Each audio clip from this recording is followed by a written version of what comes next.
Coastal flooding is a constant threat. In 1953, Jaywick was flooded. It takes special conditions to cause flooding.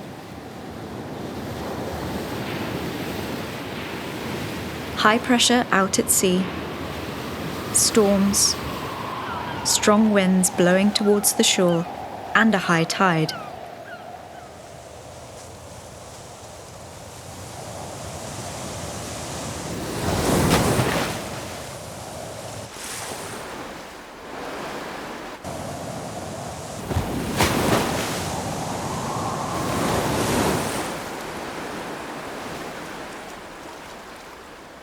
Flooding also depends on the height and shape of the land. Jaywick has protection from sea flooding.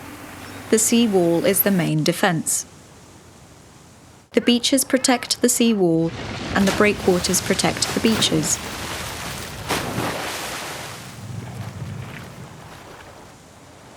On land, dikes channel water away, but there is still risk of flooding. Sea levels are rising, and this will mean a higher risk of floods in the future.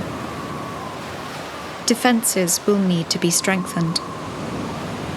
Sea levels will rise, and the coast will change. We will have to adapt.